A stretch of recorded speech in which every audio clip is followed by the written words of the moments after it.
near that announcement. How can you do that? Okay, so on Thursday, February 14th, today's Thursday, I believe. So that's exactly 2 weeks now. I'm going to go live on Facebook. My Facebook is Dr. Umar Ifatunde, Ifatunde.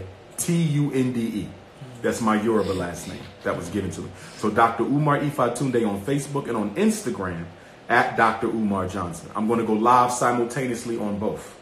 And I'm going to announce the location of the first Frederick Douglass Marcus Garvey Academy. Ultimately, we got to have schools all over the country, all over the world, right? So this is just one of many to come, God willing, right? And ancestral supporting. So that's what I'm going to do. Now, when you go to Facebook, you got to make sure you're on the right page, because my detractors and enemies have created fake pages of mine. So you got people emailing people thinking they're talking to Dr. Umar and they're not. I only got one page, but if you search my name, 20 will pop up. The only page that I have is Dr. Umar Ifatunde, and it has about 393,000 followers. Instagram, I have 407,000 followers. 407,000 followers. That's how you know you got the right person.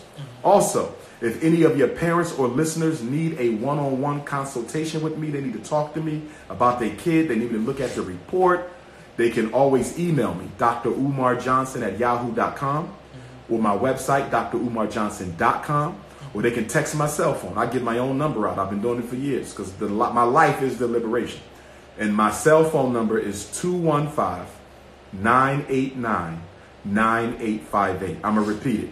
215-989-9858. They can text me on that. They can email me through the website, email me directly. Also, allow me to let your listening audience know, in case they want to come, that I have 2 speaking events I'll be doing in Black History Month.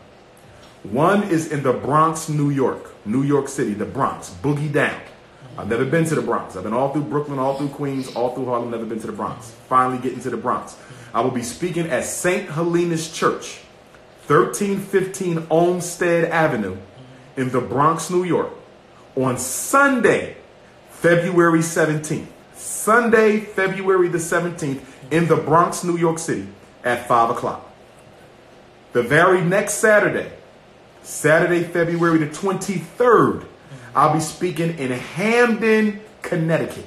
Hamden, Hamden, Connecticut. Saturday, February the 23rd, and I believe that is a 4 p.m. program. Okay? So if anybody wants to come to the Bronx on Sunday the 17th of February, or Connecticut, Saturday the 23rd of February, they can go to drumarjohnson.com and buy the tickets. They can also get them at the door. For all of my events, all children 17 and younger are free. So it's no need for them not to be there. I can't stand when mothers and fathers come to my lectures by themselves. But you got 3 teenagers. They need to be there and hear this and get this so we can wake their lazy asses up. And elders 65 and older are free. They don't need no tickets whatsoever. Everybody else can get the tickets online, tickets at the door. Bronx in Connecticut is going down. And Bronx is 3 days after I make my announcement. Right. So that's going to be amazing. Big yeah. Brother Umar, anything else? Nah. This is the last thing I want to say. Because a lot of people will hear this and say, damn, do we have a chance? I mean, it sounds like, yes, we have a chance. There's an African proverb that says every time a new African baby is born, that's a message from God that he hasn't given up on us yet. Or she hasn't given up on us yet. So every time you see a new baby, that means God still got faith in us that we can fix this. We are the chosen people. It ain't about being no Hebrew. It ain't about being no Jew. We're the first seed. We're the first child. The Bible says, blessed be the firstborn. We're the firstborn of the Almighty. God gave us the richest piece of land, Africa. God gave us the most intelligent people. God gave us melanin with the same color as the universe. We're the chosen ones. It's not a coincidence that you lived through a millennium. You're about to live through 400 years. You live through another century. You live through certain eclipses you ain't seen yet. This last one we just had, we ain't seen another one since the August 21st, 2017 eclipse. If you look at the universe, God is sending us every message he can. He's sending us every message we can, saying, listen, get y'all shit together. The problem is we've been taught by slavery and exploitative black preachers that we got to wait on the Lord to come and get us. Everybody praying for the Lord. No, the Lord ain't coming to get you. The Lord gave you everything you need to free yourself. God don't work for black people. God works through black people. Good word, good word. Sonia, anything for the good doctor? You know what? I wish he was here when I had my my men's panel. Last year, I had a group of men here, counsel, let people out in the community, and the topic was the lack of black love in the hood. I get it, I got it. Boyfriend, baby daddy just got out of jail. P.O. said you gotta get a job. Baby mama couldn't even wait for him to get his foot out the door. She told me I want my money. I didn't even have a place to stay, but I get it. Let me sell some drugs a little bit just so I get some money. Shut her up. I got, I get that stuff. But what happened was there was a shooting in Florida. Young lady had a baby in her hand, and she had mental issues, and the cops had shot her while she was holding her baby, killed her. Philly did a little march, and I missed it. I caught up with them at the library. I thought everybody was going to resume there, but they didn't. What happened was it was just a follow-up. So, they were talking about a lot of things, and they brought up the Florida thing, and I noticed and I asked that generally when we have these protesters and marches, it used to be men front line, women, children, somewhere. Now it's the ladies, and I was wondering, where are our black men? I get it. I got it. I don't condone y'all doing illegal stuff. Like I said, you got baby mama all up your behind. She got her finger all up. I get that part. But shy of that, where are the black men in the community? Why are we not finding a lot of them? They're drifting off like you were touching on.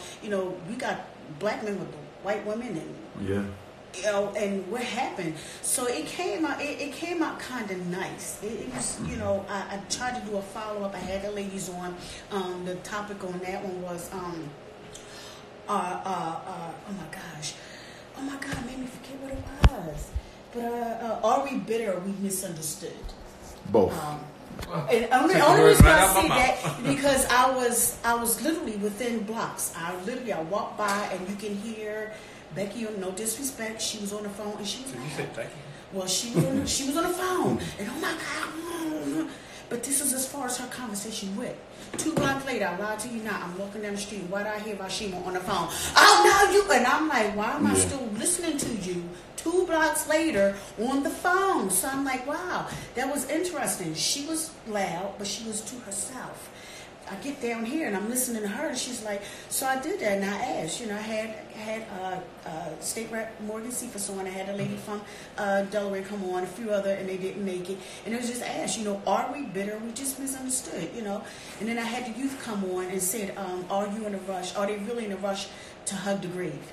Because our youth were being shot, and there was a lot of YouTubes going on with us beating each other up, and everybody wanted to film it and thought it was cute and cool. And I'm like, do y'all really want to die? Like, what's going on with us? I got a couple points, if I can. Go ahead.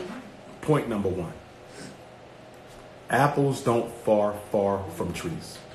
When I see kindergarten students competing over who got the best sneakers, who had more money spent on them for Christmas, you're not born with that. You learn it.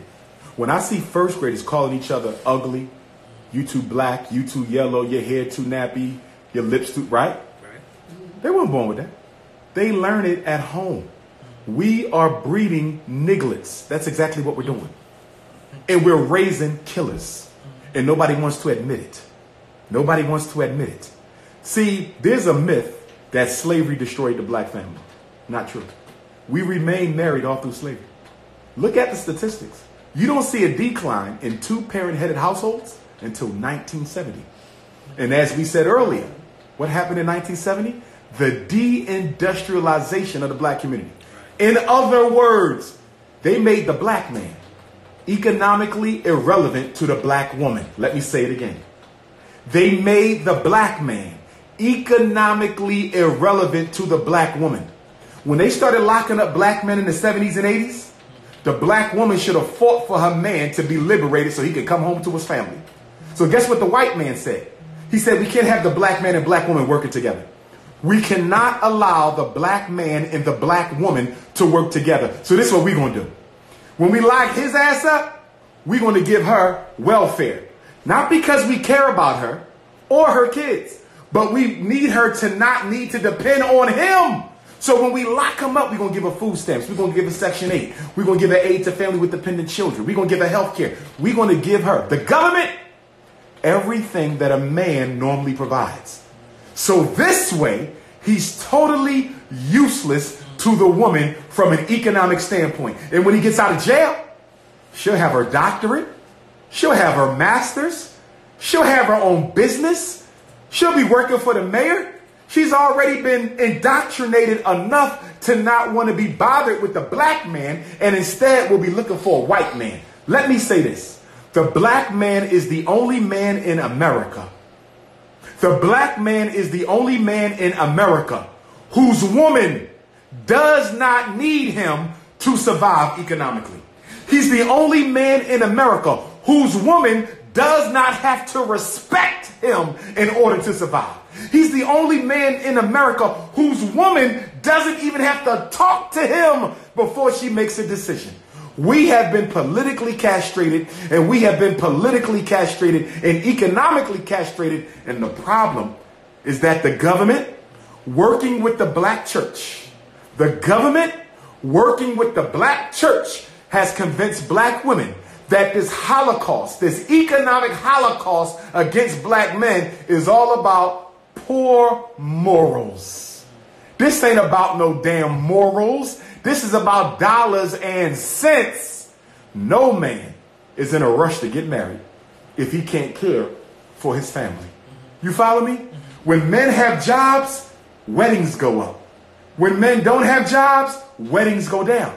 And the white feminist movement has convinced the black feminist movement, which shouldn't even exist because the black man ain't the black woman's problem. The white man is the black woman's problem. But see, so busy staring in his blue eyes, she can't tell that he's the perpetrator of all this, right? The white woman convinced the black woman to separate the black man's political predicament from his behavior. The white woman has convinced the black woman to separate the black man's economic reality from his behavior. So because they eliminate the fact that he can't find a job, all this to say he's just a bad person. He's not responsible.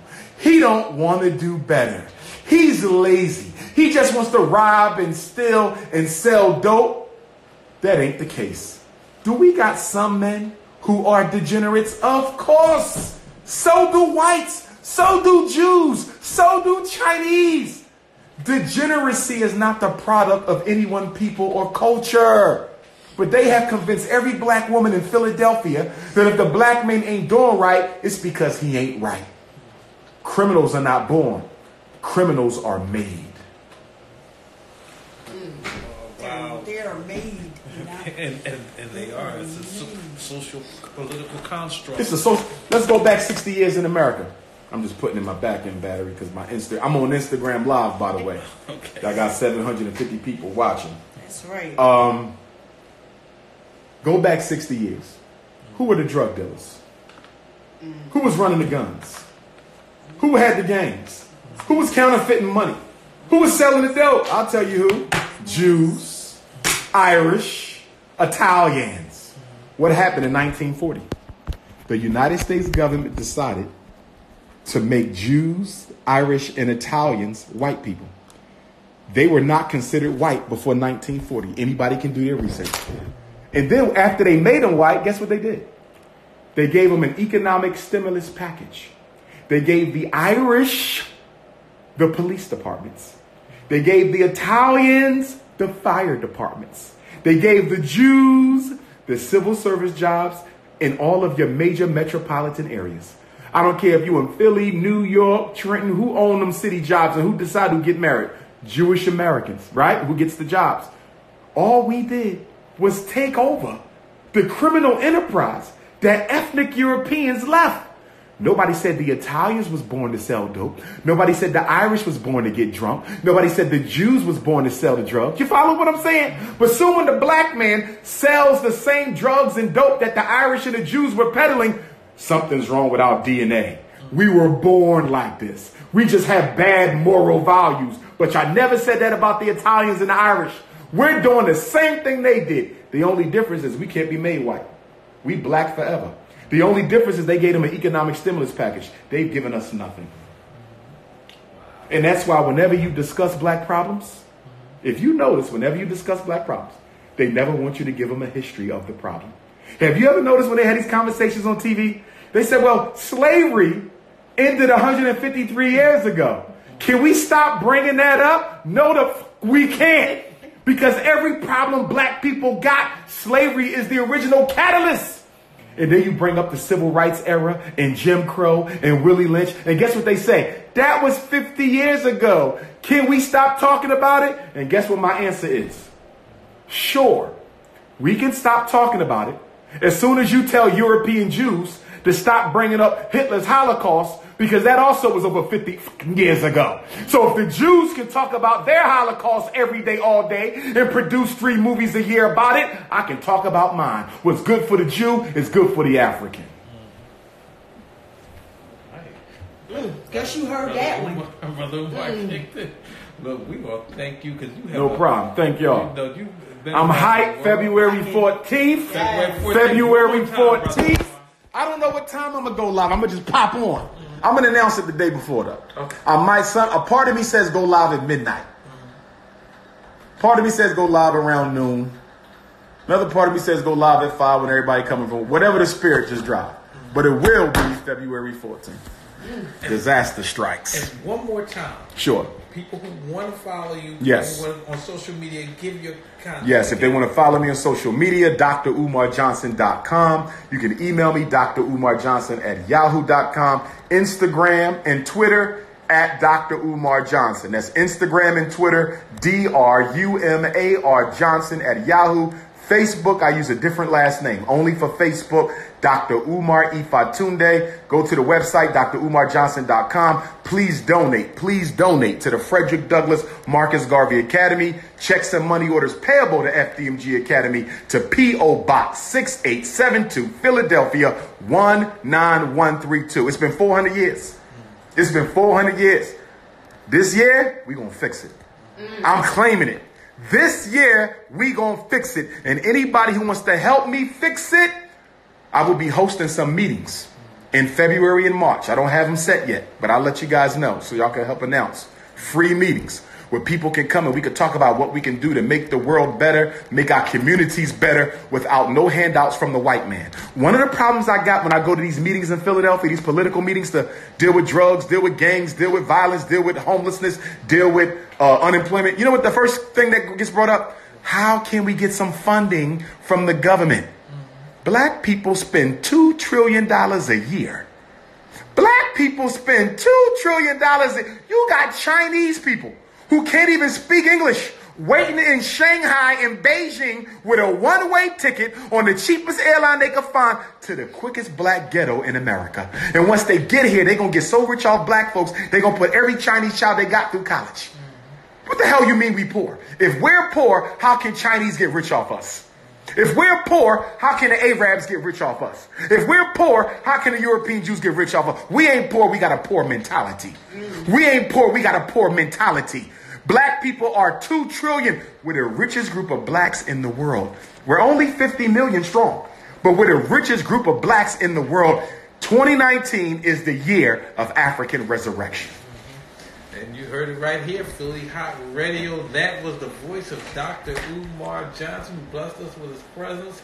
And he's wearing that Garvey sweatshirt. And shout out to RBGTs from Phoenix. Make sure y'all go on the website. RBGTs out of Phoenix. Brother Henry, Sister Shalana. They gifted me this at my last lecture of 2013. December 30th, I spoke in Dallas, Texas at the Texas Theater. Same place, James Earl Ray. Not James Earl Ray. Who was the guy who allegedly murdered President Kennedy? James Earl Ray was king. Who killed Kennedy? Jack Ruby killed the killer who killed Kennedy. And I can't remember his name. But that guy who shot, he didn't really do it. But the guy they say shot Kennedy hid out in the Texas Theater. And that's why I did my last lecture of 2013. And one of the vendors was RBGTs, a brother and sister out of Phoenix. They drove up to Texas and they gave me the Garvey. So shout out to the RBGTs. And those Nat Turner hoodies is coming back soon because I do my own I am Nat Turner. Okay. Yeah. Okay. One time I was in the airport, white man walked up to me. He said, "Are you really Nat Turner?" I said, "Damn straight. You gonna try me, cracker? Damn straight. I'm gonna eat your ass up in this airport. Yeah, I'm Nat Turner." They always want to test us because they're not used to black men being unapologetic. Right. They're not used. We're very beta male-ish now. Very beta male-ish now. You walk into most of our universities, you go to most of our politicians, you look at most of our pastors, there's a softness. I'm not saying they're homosexual, but there's a softness in their demeanor. We got to bring that hard backbone back because our women and our children need it.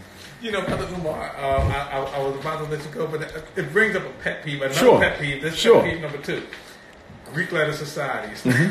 You know, I said something on Facebook. I said, and somewhere in Greece, are there a bunch of Greek people wearing African dashikis with African? No one imitates another culture. However, in partial defense of the Greek fraternities, I believe they grew out of a need for the black intelligentsia to disguise its agenda to help black folks. Remember now, the Masons are the fathers of the Greeks. And the first black Mason was a Pan-Africanist, Prince Hall. The Masonry was originally for blacks, another route to assist our brothers who were above ground, below ground. But I would agree with you that I think that our Divine Nine have gotten far away from their original function. I think the black Greek societies could do a lot of good. And I think there are some chapters that are in fact doing good things. But I concur with you. There needs to be a revolution in consciousness amongst the Divine Nine. Because represented in that group are a lot of powerful black folks. And if they could just conscientize their agenda, the Divine Nine could save black America if they wanted to. Black Greek lettered fraternities and sororities could save us if they wanted to. The problem is, so many of them are members of the black bourgeoisie organized against us. I'm so waiting for African Letter Society. There is one. There's one, Bowie State University in Maryland. They started an African-centered secret society. Okay. Yes. That's what And they're using African symbols in the whole nine. That's what I'm talking about. Yes, sir. You got a couple of them popping up. It's that time. It's that time. It's that time. Time to stop calling ourselves other things. I'm not hating, you know. Right. That's where But you the are. first Greeks were black. We were the first to settle in civilized Greece.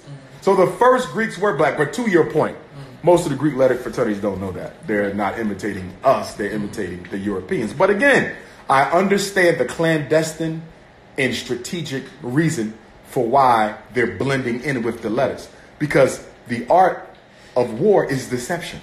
So if you're going to call yourself a Greek, make good by doing something for your people so we can understand why you're disguised as a Greek. That's all. Like I hear black people say, no black man should be a cop. No black person should be in the FBI. No black person should be in Homeland Security. No black person should be a Republican. I don't agree. The white man has infiltrated every black organization, every black major movement, right? You got to have spies. Intelligence is critical. You can't plan without it. The problem is when we become police, we got to stay loyal. Bring the information back. When we go to the U.S. Congress, stay loyal. Bring the information back. If you're going to be FBI, stay loyal. Call me up. Dr. Umar, you don't even know me. You don't even know who I am. But I'm an FBI agent. This is what they're up to right now. You follow what I'm saying? Just bring up, because I get bougie blacks to say, I can't do what you do, Doc. They'll kill me. I'm too high up. You ain't got to do what I do. Just give me the intelligence, brother. Let us know so we can plan. I'll give you an example. Right now, they're gentrifying black America, right? I grew up in North Philly, 8th and Susquehanna. White folks is buying up North Philly like it's no tomorrow. I don't blame Darryl Clark and Kenyatta Johnson and all the other blacks on City Hall for the takeover. I don't blame them for the real estate takeover. I blame them for not telling us. I blame them for not preparing us. And Kenyatta's a friend of mine. We went to college together. I blame them for not telling us. I know you can't stop it, but at least tell the hood, y'all better buy up everything y'all can find. Because soon when 2000 gets here, they coming to take it all back. If we would have knew that, we would have been prepared. The problem with the black bourgeoisie, they're not preparing us to protect our interests. And that's why they're guilty. Good point. Good point.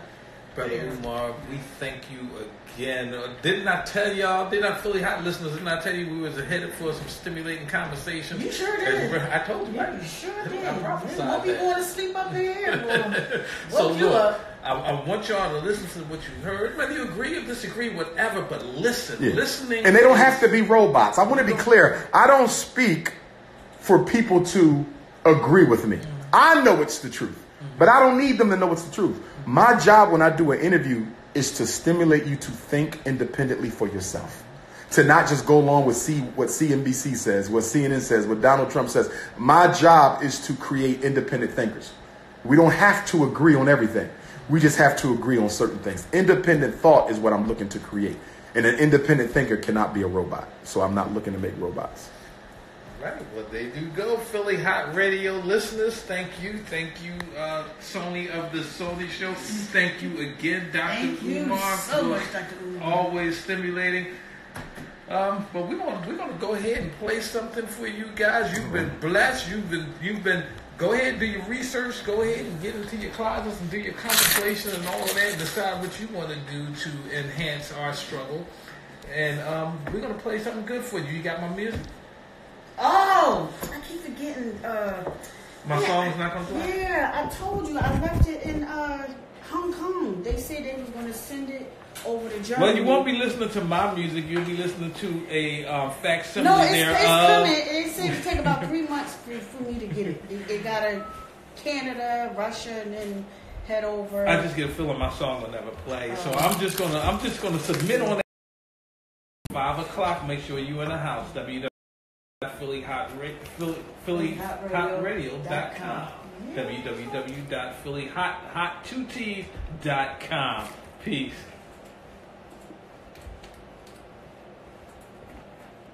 Michael. Okay, great.